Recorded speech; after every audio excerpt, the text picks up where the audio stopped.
अगर मैं तुमसे कहूं कि द लिविंग वर्ल्ड चैप्टर की हर एनसीईआरटी लाइन से एमसीक्यू बन सकता है। 2.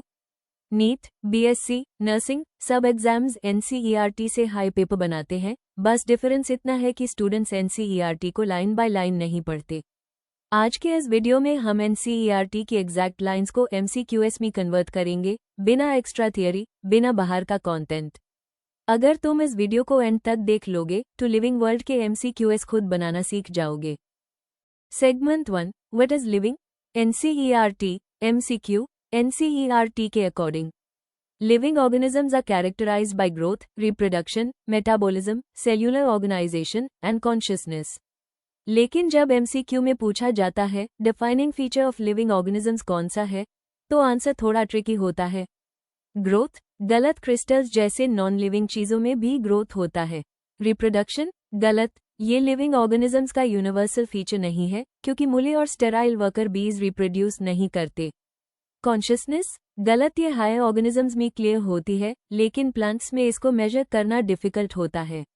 मेटाबॉलिज्म, सही। ये एक ऐसा फीचर है जो हर लिविंग ऑर्गेनिज्म में होता ही होता है, चाहे वो बैक्टीरिया हो, प्लांट हो या ह्यूमन। इसलिए एनसीईआरटी के according defining feature of living organisms equals metabolism. NCERT keyword याद रखो, defining feature equal to metabolism. Exam में अगर ये एमसीक्यू आए तो बिना सोचे टिक करो metabolism. Segment 2, growth, living VS NONLIVING। NCERT के according in living organisms, growth is from inside, whereas in non-living objects, growth is from outside. Living organisms में ग्रोथ अंदर से होती है, यानी सेल डिवीजन के थ्रू। सेल्स डिवाइड होती हैं, नंबर बढ़ता है और ऑर्गेनिज्म का साइज नेचुरली इंक्रीज होता है। लेकिन नॉन लिविंग ऑब्जेक्ट्स में ग्रोथ बाहर से होती है। जैसे क्रिस्टल्स का साइज बढ़ता है सिर्फ जब बाहर से पार्टिकल्स डिपॉजिट होते हैं। इसलिए क्रिस्टल का ग्रोथ लिविंग ग्रोथ जैसा नहीं होता। तो चलो इस एनसीईआरटी लाइन में एमसीक्यू नंबर 2 देखते हैं। Growth from inside is a characteristic of. Options देखो, माउंटेन्स गलत, क्रिस्टल्स गलत, लिविंग ऑर्गेनिजम्स सही, रिवर्स गलत। सही आंसर है लिविंग ऑर्गेनिजम्स। एनसीईआरटी के अकॉर्डिंग लिविंग ऑर्गेनिजम्स में ग्रोथ सेल डिवीजन के थ्रू होती है, इसलिए उनकी ग्रोथ इनसाइड से होती है। क्रिस्टल्स में ग्रोथ होता है लेकिन वो सरफेस डिपोजिशन के थ्रू होता है, यानी बाहर से, इसलिए क्रिस्टल्स नॉन लिविंग होते हैं।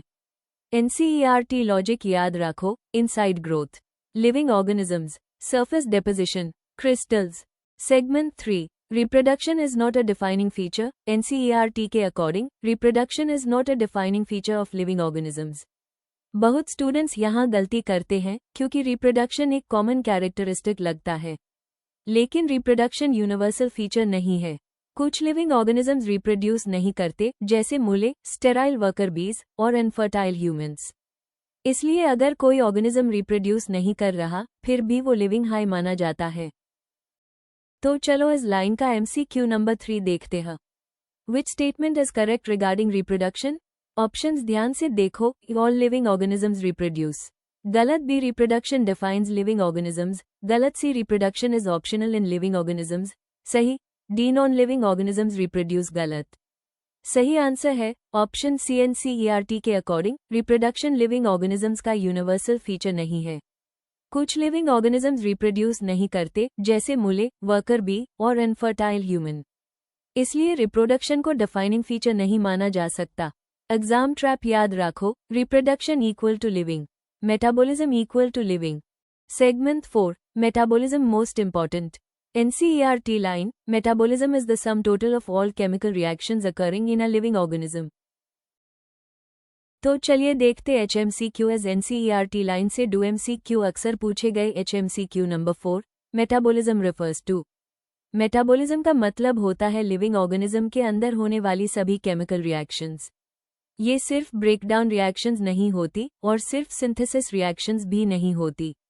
मेटाबॉलिज्म इक्वल्स एनाबॉलिज्म जोड़ कैटाबॉलिज्म। एनाबॉलिज्म में सिंपल मॉलिक्यूल्स से कॉम्प्लेक्स मॉलिक्यूल्स बनते हैं, जैसे protein synthesis.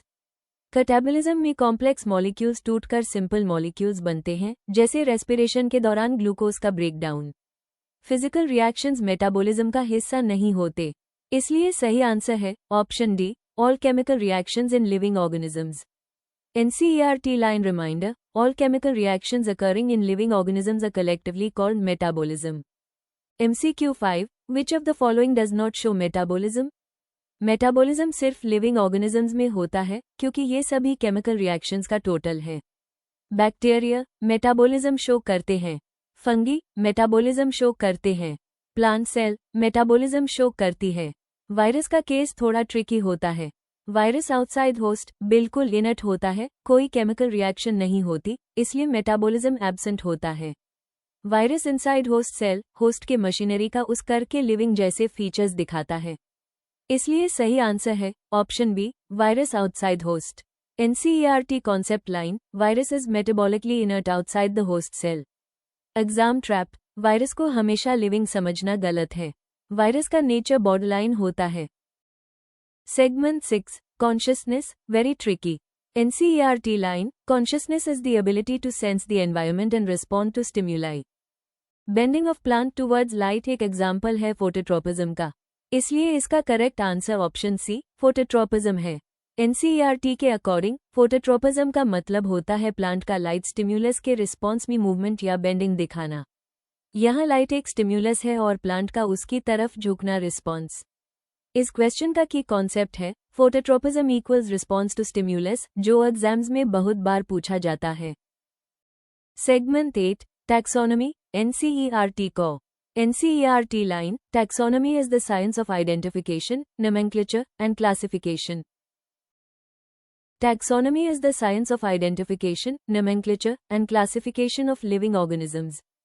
It provides a systematic framework to study the diversity of life and is a core concept of NCERT biology. Exam alert, ये line direct NCERT से है। MCQ, one-liner question के लिए most important.